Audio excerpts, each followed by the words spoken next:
সুপ্রিয় দর্শক, আপনাদের সকলকে আমন্ত্রণ জানাচ্ছি মুভি বাংলা টেলিভিশনের নিয়মিত আয়োজন চারটাওতে। আপনারা জানেন, প্রতিটি পর্বে আমরা একজন অতিথিকে আমন্ত্রণ জানাই, যারা কর্মক্ষেত্রে সফল অথবা বিভিন্ন সাংস্কৃতিক অঙ্গনের সাথে যুক্ত আছে। আজকে আমরা এমন একজন অতিথিকে আমন্ত্রণ জানিয়েছি আমাদের সেটে। তিনি হচ্ছেন শহীদ মাহমুদ, যিনি সবুজ পৃথিবী নামক একটি সংগঠন আছে, যার প্রতিষ্ঠাতা এবং বর্তমানে সেটির সাধারণ সম্পাদক হিসেবে দায়িত্ব পালন করছেন। তো দর্শক, দেরি না করে আমাদের আজকের যিনি অতিথি আছেন তার সঙ্গে গল্প আড্ডায় মেতে উঠে। আপনাকে স্বাগত জানাচ্ছি। কেমন আছেন? জি, ভালো আছি। আপনি কেমন আছেন? আমি ভীষণ ভালো আছি, কারণ হচ্ছে আজকে আপনাকে সেটে পেয়ে এজন্য ভালো লাগছে যে আপনি ক্লাইমেট চেঞ্জ ইস্যু নিয়ে কাজ করছেন। পৃথিবীকে বদলানোর জন্য সবুজ পৃথিবী নামে একটি সংগঠন করেছেন। একেবারে ছোট্ট করে সবুজ পৃথিবীর যে শুরুর জার্নিটা ছিল সেটা সম্পর্কে একটু জানতে চাই। আচ্ছা, সবুজ পৃথিবী নিয়ে বলার আগে আমি মুভি বাংলাকে আমি ধন্যবাদ জানাই যে আমাকে আমন্ত্রণ জানানোর জন্য এত সুন্দর একটা অনুষ্ঠানে, এবং আপনার সুন্দর উপস্থাপনা আমি সবসময় দেখি। ধন্যবাদ। আমার কাছে ভালো লাগে। আপনার সবগুলা আমি দেখি, আপনি যখন সংবাদ পাঠ করেন সেটাও দেখি। আসলে সবুজ পৃথিবীটা হলো যে আমরা মূলত ২০১০ সালে আমরা যখন আমাদের সমসাময়িক কিছু আমরা ফ্রেন্ড সার্কেল বসে কথা বলতেছিলাম, তখন মানে পরিবেশ, নিরাপদ খাদ্য, এই বিষয়গুলো নিয়ে আমরা আলোচনা করতাম। এটা পাঠচক্রের মতো ছিল আমাদের। আচ্ছা, আমরা এটা প্রতি শুক্রবারে বসতাম বিকেলবেলায়। তখন আমরা সমসাময়িক বিভিন্ন বিষয়ের পাশাপাশি পরিবেশ নিয়ে মূলত বেশি আলোচনা করতাম। এর পাশাপাশি নিরাপদ খাদ্য নিয়েও আমাদের একটা বিষয় ছিল। এই আলোচনা করতে করতেই আমাদের মধ্যে একটা আসলো যে আমরা এটাকে একটা সাংগঠনিক রূপ দেই।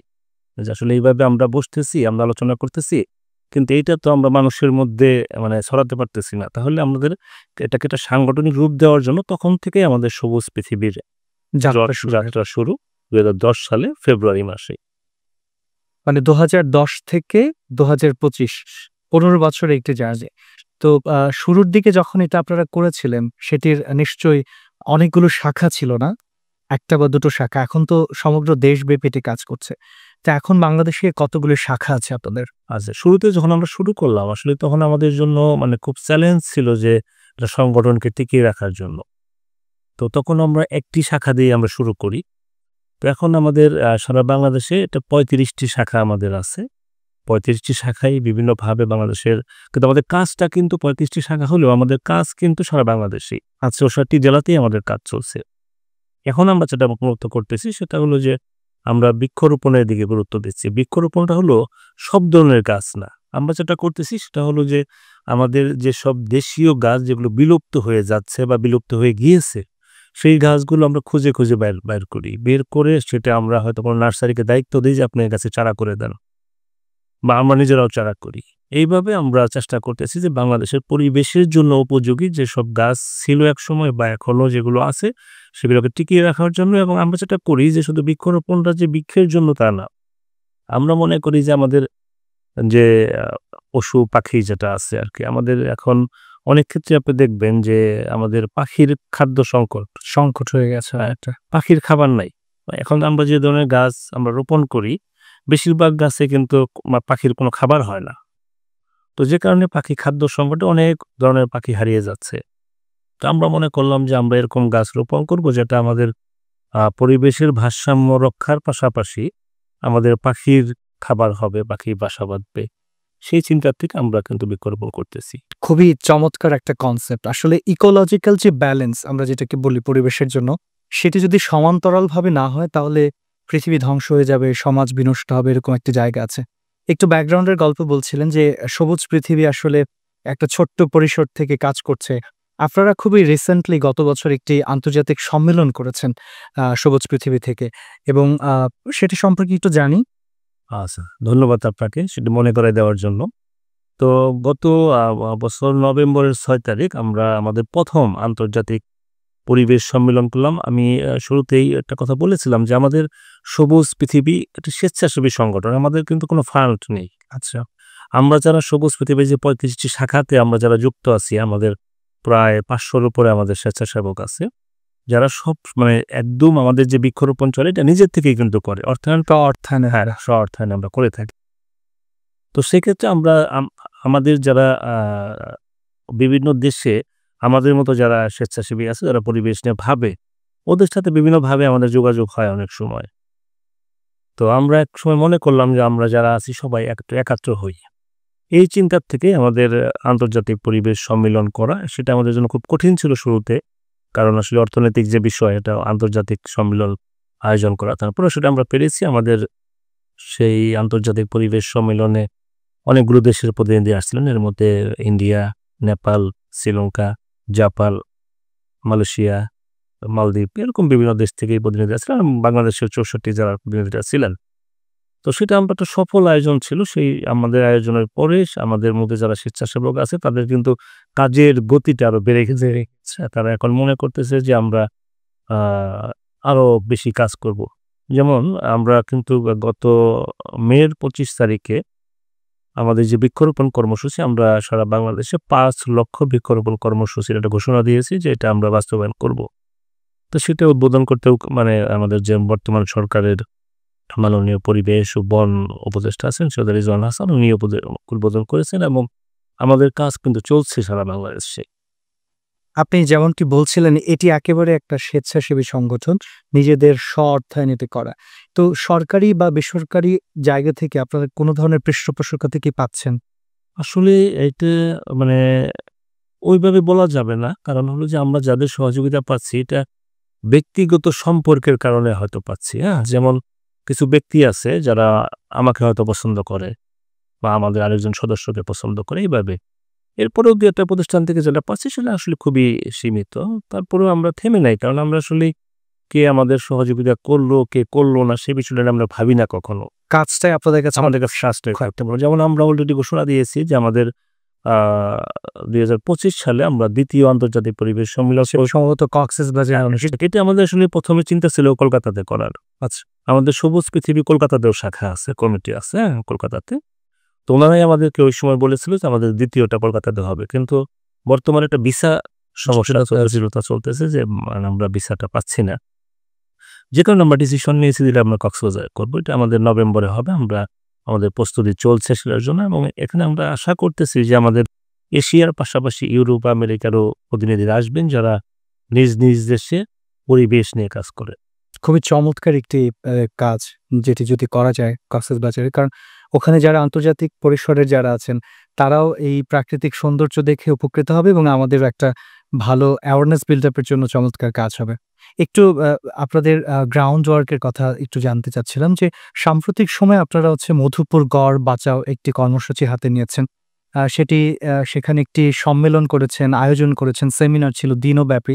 বিভিন্ন স্টেক হোল্ডার যারা আছে আপনাদের তারা এসেছিল। তো এখনকার পরিস্থিতিটা কি আসলে মধুপুর গড়ে? আসলে এটা খুবই একটা গুরুত্বপূর্ণ বিষয়। সেটা হলো যে আমরা তো সবাই জানি যে মধুপুর গড়ের কথা শালবন যেটা আমরা জানি যে এখানে প্রচুর আমাদের জীববৈচিত্র্য একসময় ছিলেন এখানে।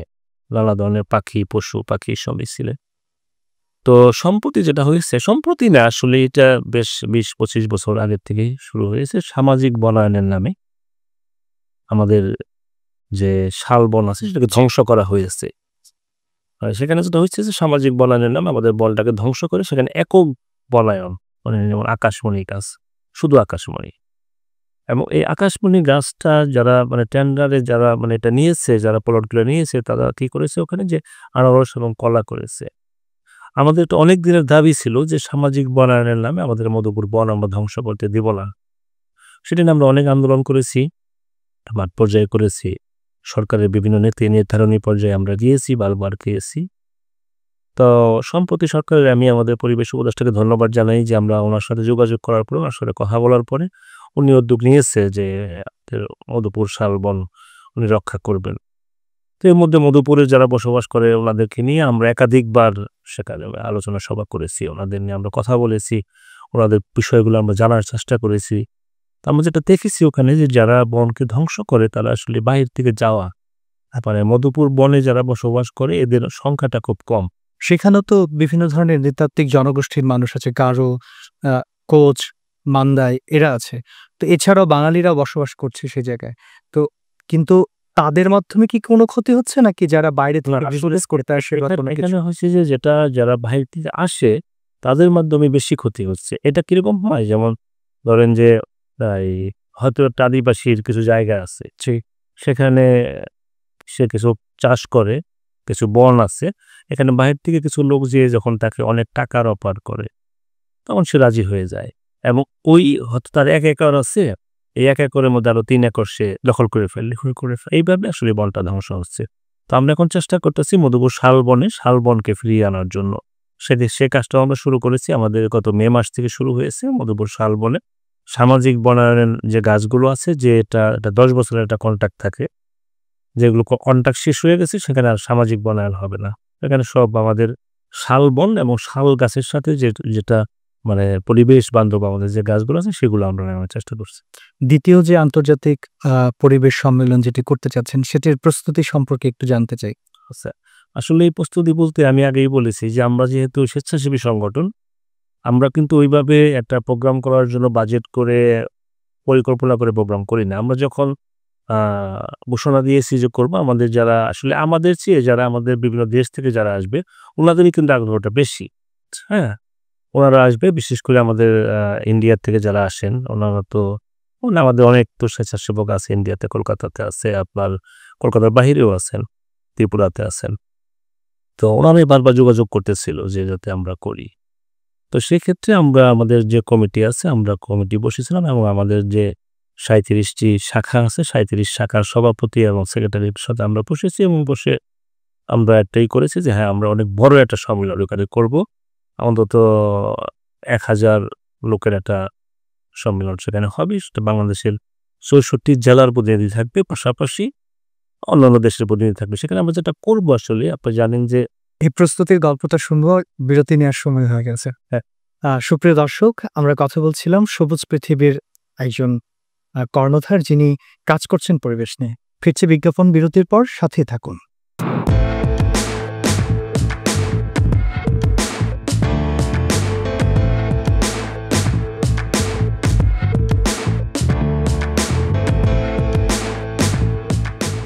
প্রিয় দর্শক, বিরতির পর আবারও স্বাগত জানাচ্ছি চায়েরটাওতে। সাথে আছে আমি তরুণ শাহরিয়ার স্বর্গ এবং অতিথি হিসেবে আমাদের সঙ্গে আছেন শহীদ মাহমুদ। আমরা কথা বলছিলাম যে দ্বিতীয় যে জলবায়ু সম্মেলন হবে সেটার প্রস্তুতি নিয়ে। আপনি বলছিলেন যে আপনাদের সাংগঠনিক প্রস্তুতিটা ইতিমধ্যেই সম্পন্ন করেছেন। বাইরে থেকে যারা ডেলিগেটসরা আসবে তাদের কথাও বলছিলেন। একটু আরেকটু ভিন্ন প্রসঙ্গ জানতে চাই। আপনারা যে কাজ করছেন মূলত ভলান্টিয়ার গুলো কি করেন? বিভিন্ন শ্রেণী পেশার মানুষ নাকি শিক্ষার্থী আছে বা সমাজের অন্যান্য স্টেক হোল্ডার যারা আছে তাদেরকে কেউ যুক্ত করছেন কিনা?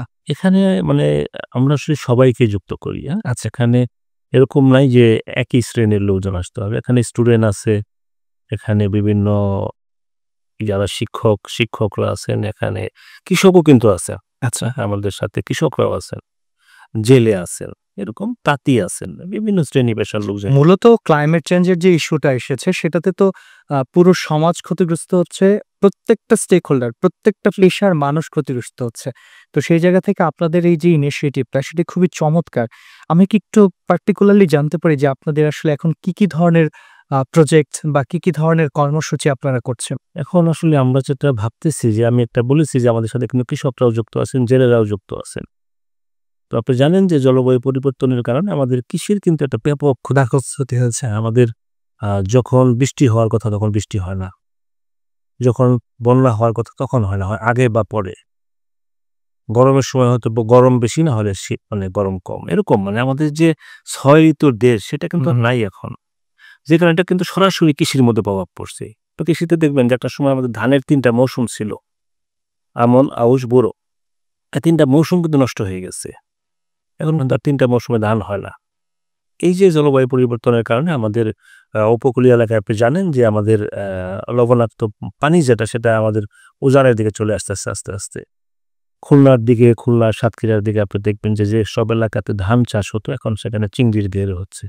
মানে এই জলবায়ু পরিবর্তনের ফলে যে চাষাবাদের প্রক্রিয়া, যে ধরনের ফুড প্রোডাকশন গুলো হতো সেগুলো চেঞ্জ হয়ে যাচ্ছে। জি। তো এইটা থেকে পরিত্রাণের জন্য আপনারা নানান ধরনের কর্মসূচি পালন করছেন বা অ্যাওয়ারনেস প্রোগ্রাম করছেন, সেগুলো করছেন। একটু অন্যরকম প্রসঙ্গে আসতে চাই। যেটি হচ্ছে যে আপনি আ বিগত জীবনে এই সংগঠন শুরু করার আগে নিশ্চয়ই অন্য কোনো পেশার সঙ্গে যুক্ত ছিলেন বা কিসের সঙ্গে আসলে কাজ করতেন? আসলেই আমি একটা চাকরি করতাম। আচ্ছা। তো চাকরি মানে অনেকদিনই ছিলাম। ১৫ বছরের মতো চাকরি করেছি একটা বেসরকারি প্রতিষ্ঠানে। চাকরি করার সময়ই মনে হলো যে আসলে মানুষের জীবন তো খুব অল্প দিনের। আমি চাকরি করলাম, আমি বেতন পেলাম, আমি আমার ফ্যামিলি নিয়ে চালালাম। আমি কি দেশের জন্য কি দিলাম? এই দেশে আমি বসবাস করি, এই পৃথিবীতে আমি বসবাস করি। পৃথিবীর জন্যও তো আমার কিছু করা উচিত। আমি তখনই দেখতাম যে আসলে মানুষ কেউ দেশ নিয়ে ওই অর্থে ভাবে না। পৃথিবী নিয়ে কেউ ভাবে না। আমাদের যে এই যে পরিবেশ আস্তে, আস্তে নষ্ট হয়ে যাচ্ছে, আমাদের তাপমাত্রা বেড়ে যাচ্ছে। যেটা বললাম যে আমাদের কৃষির যে ক্ষতি হচ্ছে, এগুলো নিয়ে আসলে ভাবার মানুষ কম। তো তখনই কিন্তু আমাদের যারা আমার ফ্রেন্ড সার্কেল আছে তাদের সাথে আমি বসলাম এবং আ তখনই আমি ডিসিশন নিলাম যে আমি চাকরি ছেড়ে দেব। এক্ষেত্রে একটু অনিশ্চয়তা কি কাজ করেছিল এই প্রফেশনে? সেটাই আমি পড়বো, হ্যাঁ? আমি যখন চাকরি ছেড়ে দিব, আমার একটা কনফিডেন্স ছিল নিজের প্রতি যে আমি আসলে কিছু করতে পারব।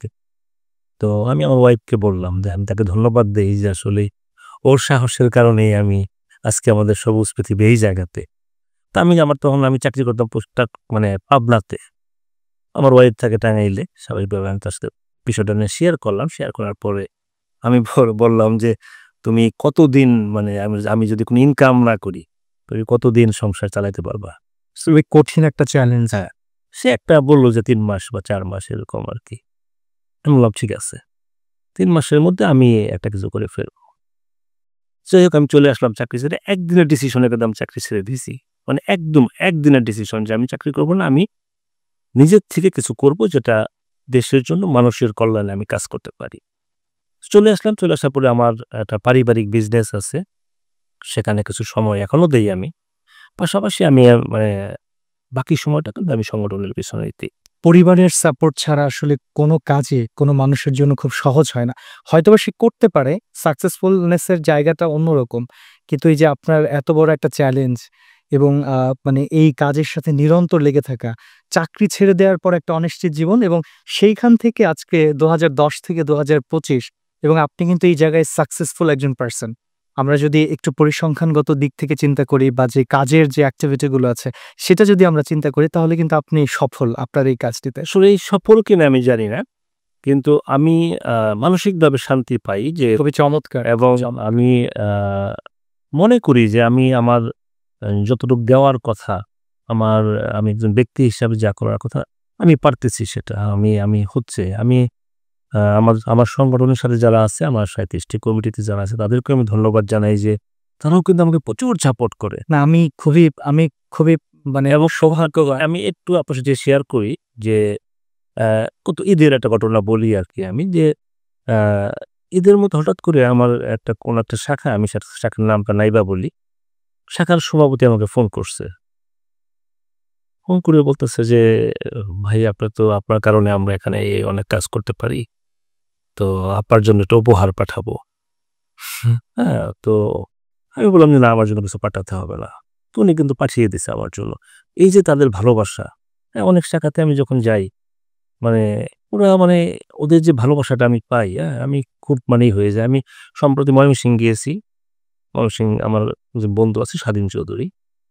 ওরা ওখানে খুব আগ্রহ নিয়ে বসে আছে। ওখানে প্রচুর বৃক্ষরোপণ করা হবে। ওখানে কিন্তু আমরা বৃক্ষরোপণ করেছি। হ্যাঁ, সেটা আপনি দেখলাম আপনার সোশ্যাল হ্যান্ডেলে ছবি দিয়েছেন। জি, জি। তো এবং আমাদের একটা পরিকল্পনা হয়েছে যে ময়মনসিংহের সদর উপজেলায় যতগুলো শিক্ষা প্রতিষ্ঠান আছে, সবগুলো শিক্ষা প্রতিষ্ঠানে আমরা মানে বৃক্ষরোপণ এবং বিতরণ করব। তো এই যে আমার সংগঠনের সাথে যারা যুক্ত আছে আসলে সবার প্রতি আমি কৃতজ্ঞ যে সবার এত ভালোবাসা পাই, সেটা হয়তো অনেক বড় চাকরি করলেও মানে এটা আমি পেতাম না। এটাই আমার মানে ভালো লাগছে। এটা একটা অন্যরকম ব্যাপার। আমি ব্যক্তিগতভাবে অনেক সৌভাগ্যবান। আপনার একটি আয়োজনে আমি গিয়েছিলাম মধুপুরে। সেখানে আমি যেই জিনিসটি দেখতে পেরেছি যে একেবারেই নিবিড়ভাবে কাজ করার যে জায়গাটা। আসলে কি এই সোশ্যাল অ্যাক্টিভিটি অনেকেই করে থাকেন। ক্লাইমেটের ইস্যুটা এত একটা ম্যাসিভ ইস্যু হয়ে এখন দাঁড়িয়েছে, যেই জায়গায় স্টেক হোল্ডার শুধুমাত্র একটা নির্দিষ্ট শ্রেণী নয়, একটা নির্দিষ্ট অঞ্চল নয়। এখানে এফেক্টেড হলে সবাই হবে এবং যদি এটা থেকে আমরা ভালনারেবল জায়গা থেকে উতরে যেতে পারি তাহলে সবাই আমরা আসলে উপকৃত হব। তো যেই কথাটি বলছিলাম যে সবুজ পৃথিবী দীর্ঘ ১০ বছর ধরে ১৫ বছর তাদের যে কার্যক্রম করছে সেটি একটা নিরন্তর ধারাবাহিকতা আছে এবং এখন এই সময়ে এসে আপনারা সরকারিভাবেও যে ধরনের যতটুকুই সহযোগিতা এটা একেবারে অপ্রতুল। কিন্তু তারপরেও যে ধরনের সহযোগিতা পাচ্ছেন সেটি কিন্তু ভালো লাগা তৈরি করে। এবং আপনি আসলে এই সবুজ পৃথিবী যদি আপনার অবর্তমানে আপনি এটিকে কোথায় দেখতে চান বা কিভাবে এটি চলবে? আসলে সবুজ পৃথিবী যখন আমরা করলাম, সবুজ পেরিয়ে আমাদের যাত্রা শুরু হলো, তখন খুব বেশি কিছু ভাবি নাই যে আসলেই মানে মন চেয়েছে কাজ করেছি এরকম। কিন্তু এখন আমি ভাবি যে আমি তো থাকবো না, এটা ছিল সত্য। আমরা কেউই থাকবো না। কিন্তু যে সংগঠন যাত্রা শুরু করেছে ২০১০ সালে, সেই সংগঠন থাকবে। এবং যারা আ এবং আমি এটাকে এমন করেছি যে আমাদের বাংলাদেশে আপনি দেখবেন যে অনেক সংগঠন কিন্তু পরিবার কেন্দ্রিক হয়ে গেছে। আপনি সংগঠন করবেন, আপনার নাই, আপনার ছেলে-মেয়ে যোগ্য থাক বা না থাক। আমাদের গঠনতন্ত্র এমনভাবে লেখা হয়েছে যে আমি যদি না থাকি, এ সংগঠনে যোগ্য ব্যক্তি যে থাকবে সে সংগঠনের দায়িত্ব নিবে। এভাবেই এখানে কিন্তু আমার পরিবারের কেউ যদি পরিবারের যোগ্য কেউ থাকে সে আসবে, নাহলে কেউ আসবে না। এটা একদমই একটি স্বাধীন সংগঠন আমরা ওইভাবেই তৈরি করেছি যে কারণে যারা আছে তারাও কিন্তু আন্তরিকতার সাথে কাজ করে। আচ্ছা, খুবই চমৎকার কথা হচ্ছিল আপনার সঙ্গে। কিন্তু আড্ডা দিতে একেবারে আমাদের টাইম ফ্রেমের মধ্যে থাকে চলে এসেছে একদম শেষের দিকে। দর্শকদের উদ্দেশ্যে যদি কিছু বলবার থাকে। অ আসলেই ধন্যবাদ আপনাকে। ধন্যবাদ মুভি বাংলা টেলিভিশনকে যে আমাকে এত সুন্দর একটি আয়োজনে আমন্ত্রণ জানিয়েছে। আমি খুবই ক্ষুদ্র একজন মানুষ। আমি মাঠে ঘাটে কাজ করি। তো আসলেই ১ম কোনো টেলিভিশনে আমার আসা আরকি। তো এইজন্য আমি খুবই নিজেকে গর্বিত মনে করছি। আর আমি আসলেই যারা আমার এই অনুষ্ঠানটি দেখছেন সবার প্রতি আমার অনুরোধ থাকবে, এখন বর্ষা প্রায় শেষের দিকে। তারপরে যার অবস্থান থেকে যে যেখানে আছেন সবাই বৃক্ষরোপণ করবেন। অন্তত যদি আমরা সবাই ৫ টা করে বৃক্ষরোপণ করি তাহলে কিন্তু অনেক হয়ে যাবে। আমরা প্রায় ২০ কোটি মানুষ, ১০০ কোটি গাছ হয়ে যাবে। তো আসুন সবাই আমরা বৃক্ষরোপণ করি। বৃক্ষের কোনো বিকল্প নাই। আমাদের সাথে সবাই প্রতারণা করলেও, সবাই বেইমানি করলেও গাছ আমাদের সাথে কখনো বেইমানি করবে না। ঠিক চমৎকার করে বলছিলেন। অসংখ্য ধন্যবাদ এবং কৃতজ্ঞতা। সুপ্রিয় দর্শক, আমরা আসলে কথা বলছিলাম এমন একজন বিনয়ী মানুষের সঙ্গে যিনি কাজ করছেন পরিবেশ নিয়ে, জলবায়ু নিয়ে। সত্যিকার অর্থে যারা মাঠে কাজ করে তাদের যে কন্ট্রিবিউশনটা এটা আসলে সাদা চোখে দেখা যায় না। আমরা খুব গর্বিত আমাদের এই চায়ের দাওয়াত আয়োজনের মাধ্যমে এমন একজন মানুষকে উপস্থাপন করতে পেরেছি, যার কাজটি কিন্তু বিশাল বড় একটি কাজ এবং এটি আমাদের সমাজের জন্য এবং আমাদের পরবর্তী প্রজন্মের জন্য অনেক গুরুত্বপূর্ণ। সবাই ভালো থাকুন, সুস্থ থাকুন। পরবর্তী পর্ব দেখার আমন্ত্রণ জানিয়ে আজকে এখানেই বিদায় নিচ্ছি।